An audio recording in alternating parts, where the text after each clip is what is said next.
Hello, good day to all my fellow travelers, photographers, and friends around the world. Chris Lee here. Welcome to my travel channels.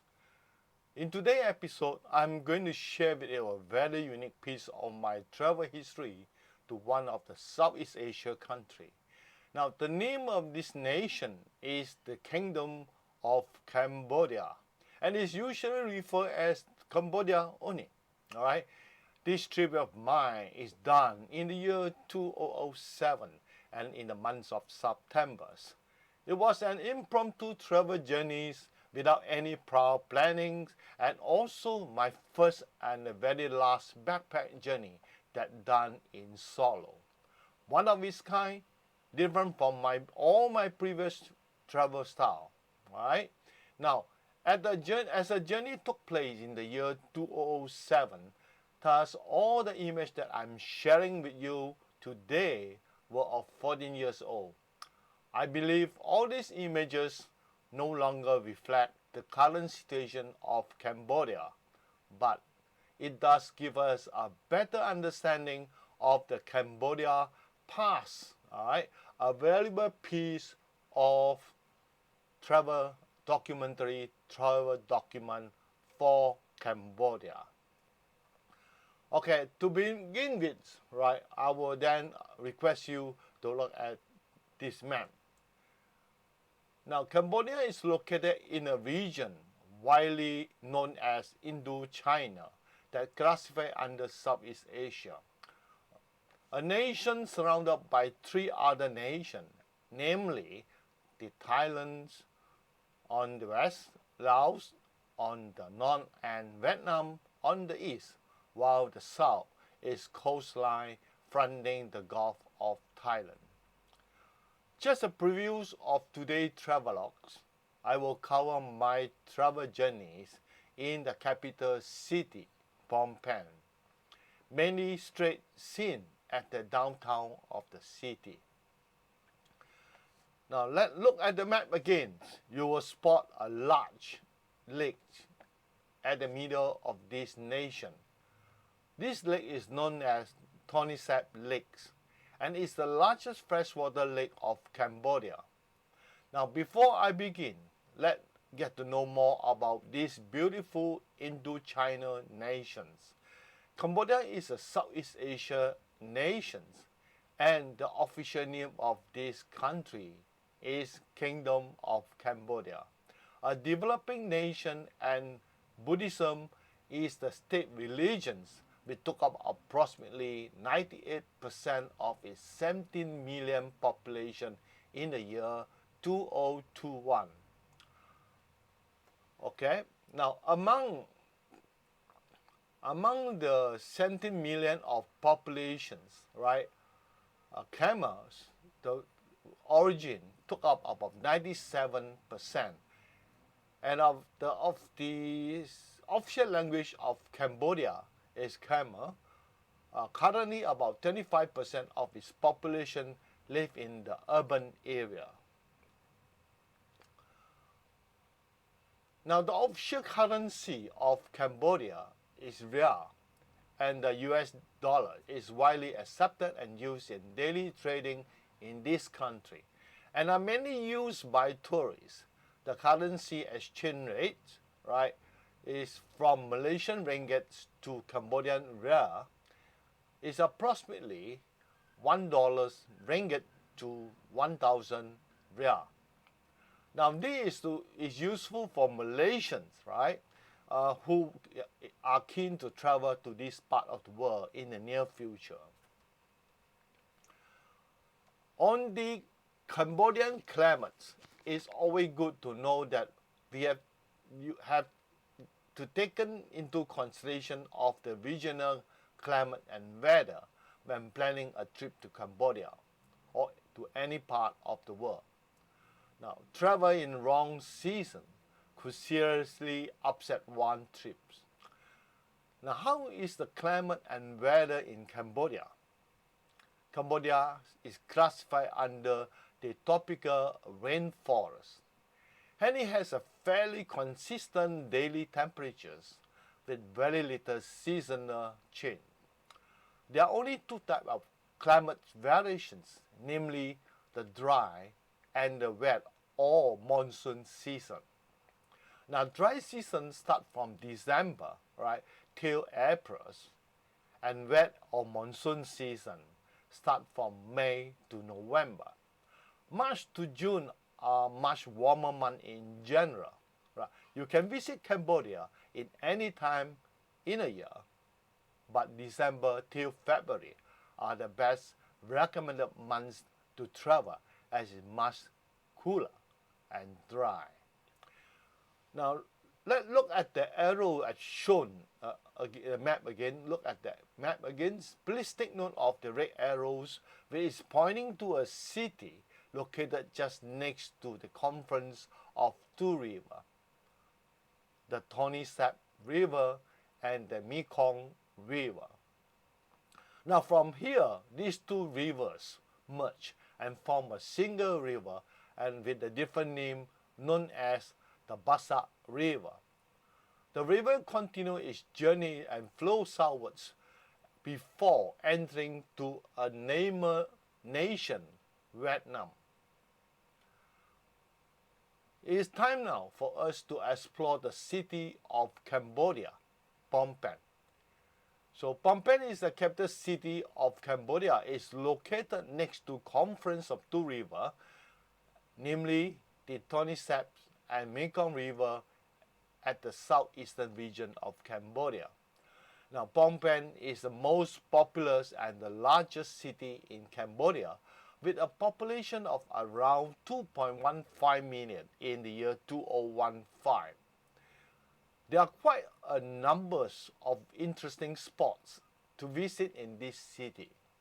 Now, the visit of marketplaces is not only one of the exciting part of the journey, but also one of the best and a quick way to get to know the religions, culture, and custom of a nation, and the lifestyle of the people.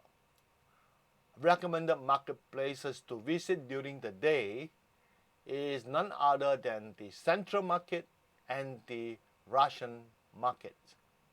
At night, a visit to the night market next to the river in a smaller scale is also an eye-opening experience for most visitors.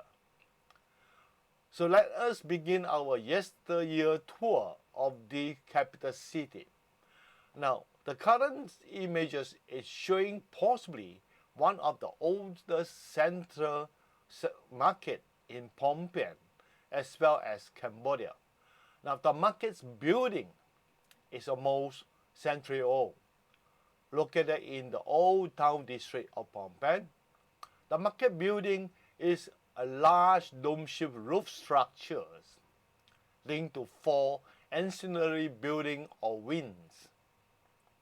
Now, with a columnless central plaza right beneath the dome-shaped roof, is a well-preserved and naturally ventilated building, with its exterior recently repainted in the year 2019. A boisterous market that covers the locals and crowded with local and tourists daily till late evening. Now, the streets around the market are full of activities and actions. The marketplace is a perfect spot for street photography. Now, in these two images, the right image shows the soffit of the columnless dome-shaped roof, and the left image shows the internal condition of the plaza right below this dome-shaped roof. Now, there are many suburban regional markets in Phnom Penh, mostly smaller in size and equally boisterous. Now, the streets around the markets are usually packed with traders and buyers. At close proximity to this market, there will be many stores of mobile vendors and designated public places for pick-up and drop-off of passengers. Now these mobile vendors just moving around the marketplace looking for customer. Now as these lady vendors attracted my attention. Now in this image, the tricycle vendor is on his way to the marketplace. Now from these images, 14 years ago, this country is still relatively underdeveloped. Therefore, it's not surprised to see the type of scenes in the capital city of Phnom Penh. But I believe the new Cambodia is now much better off, progressive and modern. Now let's continue with our yesteryear tour. I'm going to share with you with a new set of images. They are street scene of one of the commercial street in Phnom Penh during the day from about 10 a.m. to 6 p.m.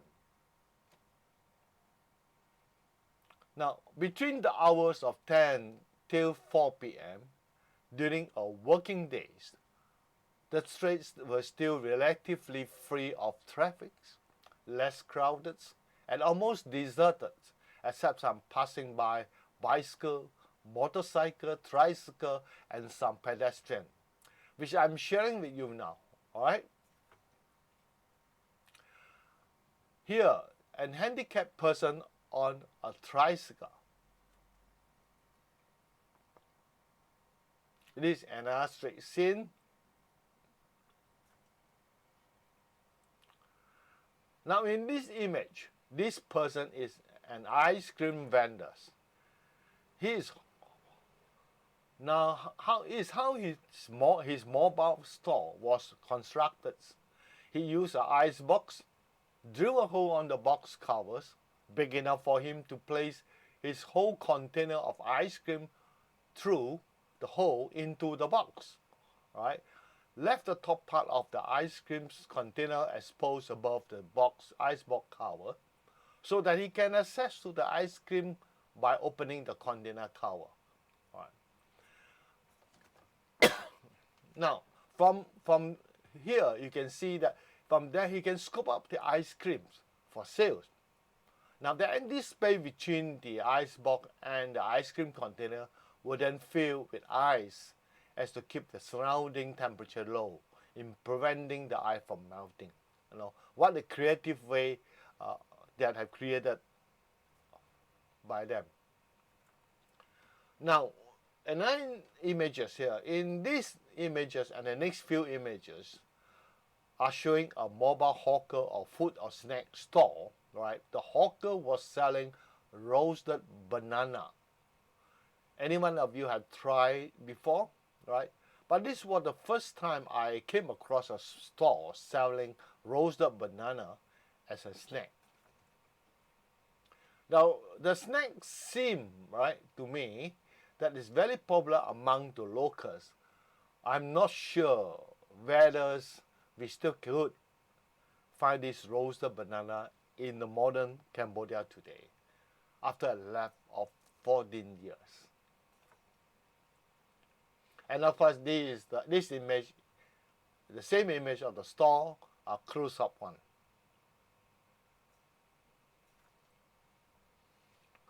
Now, in the year 2007, Cambodia is still relatively poor and underdeveloped. I could find many such young vendors, teenagers, earning a living on the streets, such as a boy, like in this image, right? Sorry. And he was pushing a wooden cart, right, selling roasted nut. I think so, right? Now in this image, it was a traditional tricycle. Then in this image, the kid from the shop opposite the place I stood, they were out and play on the shoulders of the streets. All of them were barefoot. Now for these two young ladies, this young lady vendor. They carry their commodity, French bread, in the basket, place them on their heads, and walk on the street steadily. What a skill they have actually possessed. Cambodians are very skillful in this, and I could find a lot of these mobile vendors carry their commodity in this manner during my visit in Cambodia. Well, in this image, the mother was pulling a cart, a wooden cart, with her daughters, followed at the side. Now let's look at the condition of this wooden cart. It seems so run down and was constructed by putting a few pieces of leftover timber or plank together. Now, one thing I need to share with you here is that from this image onwards, I wish I could convey to you one important message. That is, motorcycle in Cambodia is a multitasking items. Now the bicycle can carry almost anything and of any size and any weight. In this image, alright, it was just a motorbike carrying a bicycle. But how about the subsequent images? So, let's take a look. Now, in this image, the few long, 4 to 5 meter long wooden plank were carried on the tricycle. And in this image, it's more interesting now. A fully assembled aluminum door with its outer frame attached was transported in this manner on the bike.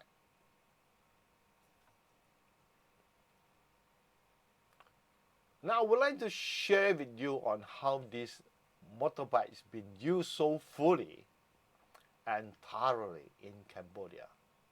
Now in this image, of course, there were only 2 adults on the bike with 2 big bags, gunny bag of vegetable placed in between them. As for 4-wheel vehicle, such as a motor car, van, or pickup trucks, they will seem even more outstanding in their performance. Now in this image, this pickup truck have already fully loaded with goods. No seat in the vehicle for any additional passenger or helper. So these poor helpers had to sit on the goods at the back of the trucks. Surprisingly, this was allowed in Cambodia at the time. Now in this image, even evidently, I look at it, it was just an overflowing situations. Vehicle owners just dump all the commodity onto the trucks and rely on the ropes to hold them firmly to the trucks. And this is what they did. Now, of course, this was another very obvious case of overloading.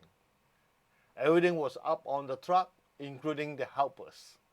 In this case, not one helper, but 2 of them were sitting at the top of the truck toward the roof of the driver's seats or driver's section. Let's look closely further, right? The vehicle was tilted to one side at the rear right wheel section. An overloaded vehicle, even the vehicle suspension system, couldn't take the load, right?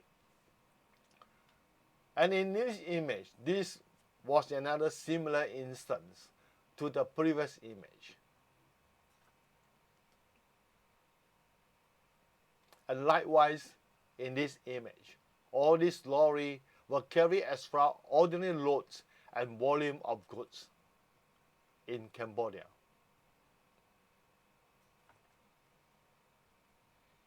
Now, here I want to test you guys.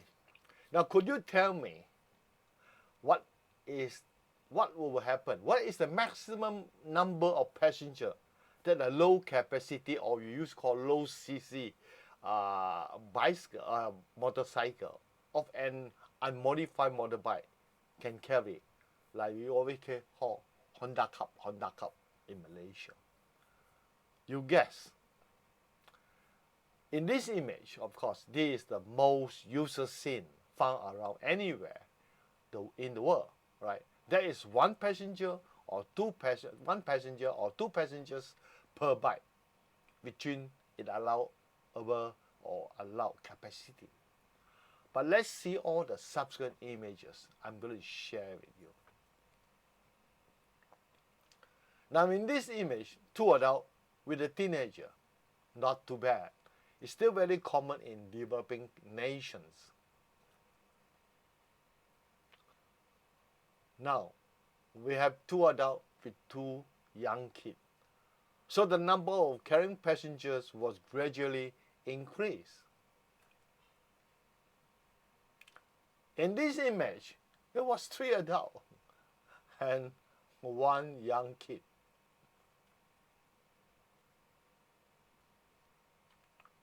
Now, four adults now in this image. Let's move on and see how many carrying passenger can get added onto a bike, right? Now in this image, it was four adults with two little plants, all right? Not animal, but two little plants. Now, one adult with three schooling kids and a young kid.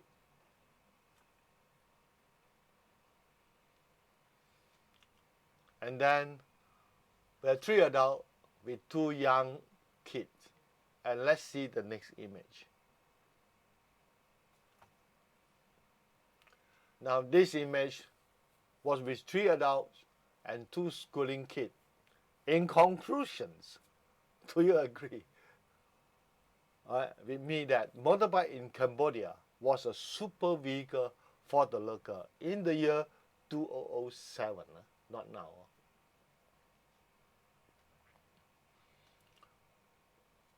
So let's move on and look at this image. Now in this image, you will notice a young lady was sitting on one of the wooden planks that's secured to the tricycle, right? What was she doing there? Why she sat there? I will give you my answer in the next image. But some of you could possibly already got the answer. Here are the answer. You will notice now, these wooden planks that secure on the tricycle were passenger seat. This tricycle was a means of public transport for the local 14 years ago in Cambodia. Now the location where these images taken was at a designated passenger so-called pickup point for this kind of public transport or tricycle. Act like a bus stop or a bus station, right? Now, only when the passenger's seat of the vehicle or tricycle will fill with passenger, then the driver will only start the engine and drive off. So now, this is another very interesting slide.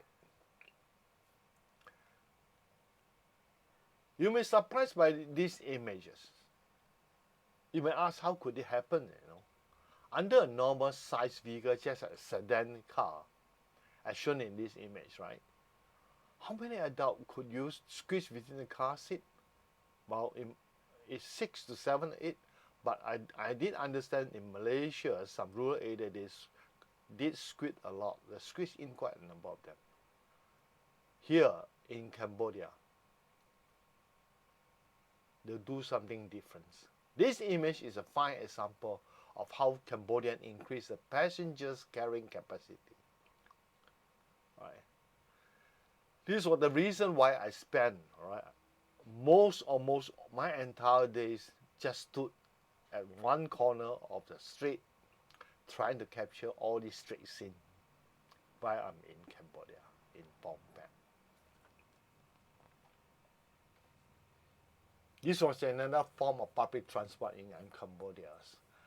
They use a small tonnage, about 5 to 10 tons lorry, and they placed many rows of wooden bench on the back of the lorry.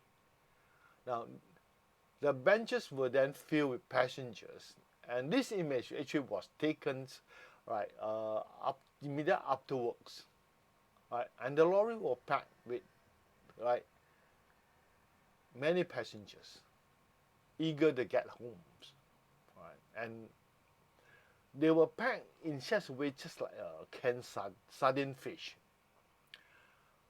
So this is a very popular, peculiar sight in Cambodia at the time. Now, in this image, the passengers were wearing raincoats because all the public transport of this kind was just like the tricycle. There isn't any roof over it. So when the rain, everybody will get wet. So what the local did, they bring along raincoat with them, right? And the moment they think it's going to rain, they then put up the raincoat before the rain, or they put up minutes just before the rains. This is how they prevent themselves from getting wet. This is also another very interesting scene, because it's shown, as shown in the previous image, that you can still add passenger to the back car, right? Back boot of a car if it's a sedan car, right? Increase of passenger carrying capacity. But for a van, there's no way. But not to worry. They can do it too. Just look at this image. That is simple. Just the extra passenger just sit on the van windows, as exhibited, right, by this young man in this image. Right, he's just dangling himself outside the vehicle by holding tight to the van body. I just wish nothing happened to him. This was a kind of visual excitement that could find in Strait of Cambodia 14 years ago.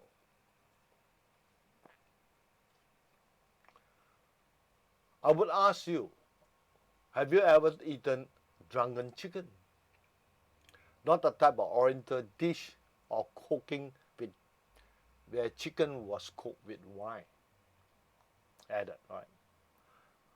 That's not what I mean. I was referring to the chicken in this image. Can you see how this chicken were transported to the marketplace for sale? The way they handle and transport this chicken was very cruelly one. Tie few chicken together in one bundles, place them in an upside down position, then hang onto the back of the bike frames.